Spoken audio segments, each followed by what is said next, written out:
Hii mechi ina mambo kama matatu hivi nyuma yake. Jambo la kwanza, mpinzani ambaye tunakwenda kucheza naye, Simba Sports Club, tumeshamshona mara 6 mfululizo. Kwa namna yote ile hawezi kukubali kirahisi ashonwe mara ya 7.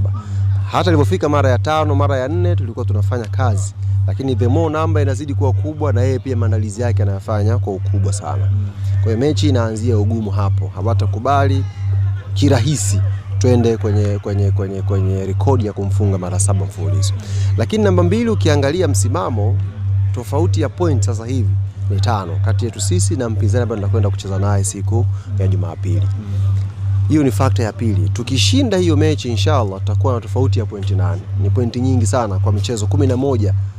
Mwanzoni hata hujamaliza mzunguko wa kwanza, difference hapo ni nyingi sana, point 8. Kwa hiyo ugumu utakuwepo hapo pia.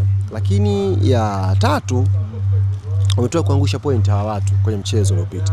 Na mechi yao ukiangalia walikosa bahati. Walicheza vizuri. Walikosa tu bahati, lakini walicheza vizuri sana dhidi ya Dodoma Jiji. Sasa watu hawa baada ya kuangusha matokeo wanataka kuja kuinukia kwetu sisi. Sisi tuna kila kitu. Tuna fomu nzuri. Tumeshinda goli 5 mchezo uliopita. Tunaongoza ligi tofauti ya pointi 5. Tuna rekodi ya kumfunga mara 6 mfululizo. Tunachotakiwa tukiongeze, ambacho naamini wao watakuwa nacho, sisi hatutakiwi kukipunguza, ni hamasa ya upambanaji kwa wachezaji wetu. Na hii hamasa ya upambanaji kwa wachezaji wetu inajengwa na sisi mashabiki kwanza. The more tunautazama huu mchezo ndio ina reflect kwenye vichwa vya wachezaji wetu. Ukimuona Maxi, ukimuona Jobu, ukimuona Baka, ukimuona Shabalala, wana simu wa watu, wanasikiliza redio, wanaangalia TV. The more sisi tunaozungumza mchezo, tunavyoelekea mchezo, inajenga picha na kwa. Kwa cha kwanza tutengeneze sisi upambanaji, tuwadai wachezaji wetu. Tuwatengenezee deni, tuwadai. Yaani tuwaonyeshe kwamba kuwafunga hawa wapinzani wetu mara 7 mara 8 ndio kitu tunachokihitaji zaidi kwenye timu yetu. Kuwa tofauti ya pointi 8 ndio kitu tunachokihitaji zaidi kwenye timu yetu.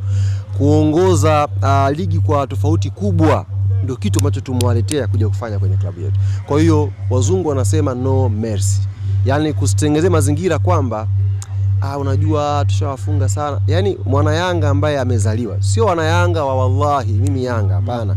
Mwana Yanga ambaye amezaliwa Yanga, unaipenda hii timu back huko, unaipenda hii timu vizuri zamani, una mizizi nayo hii timu. Wewe kumfunga Simba mara 7 mara 8 unafurahia, huwezi kukinai, si ndio? Kwa hiyo niwaombe wana Yanga wenzangu, tuwatengenezee deni wachezaji wetu, tuwatengenezee hali ya kwenda. Jamaa watakuja na kupambana. Mimi nakwambia 100%. 100%. Mimi najua mpira. Watakuja kwa kupambana. Sisi tukimatch huo upambanaji, tukilinganisha upambanaji, sisi quality ya kwa hukumu tunayo. Lakini kwanza tupambane kwenye level ya kubwa ya upambanaji, level ya dabi. Kwa hiyo ni jukumu letu sisi wanachama, mashabiki, wapenzi. Tuitazame hii mechi kama na deni. Yaani ukipata nafasi ya kucomment kwenye page ya mchezaji, mwambie deni ambalo umempa kwenye dabi. Mwambie nahitaji kufurahi. Sisi tumwafunga mara 6 hawa, Mwenyezi Mungu aepusha, audhu billahi minashaitani rajim. Wakipata hawa mara 1 hawa wataongea hawa mpaka utashangaa. Kwa hiyo sisi tutengenezee deni wachezaji. Ukienda kwenye page ya Baka chini comment, Baka nataka mara ya 7 kapambane mwanangu. Kafe pale mwanaume, kapambanie ushindi wa timu yetu. Tukiwatengenezea commitment ikiwa kubwa lwata, inshallah sisi tutapata matokeo. Wana timu nzuri wapinzani, wana timu nzuri, msajili vizuri, na hii ndio sehemu yao kuja kuonyesha, kujiweka sawa kwenye msimu. Tusikubali wachezaji wakaingia pale na confidence yetu sisi kwamba tuwatengenezee deni, yani muda aone tuna deni la kwenda kushinda inshallah.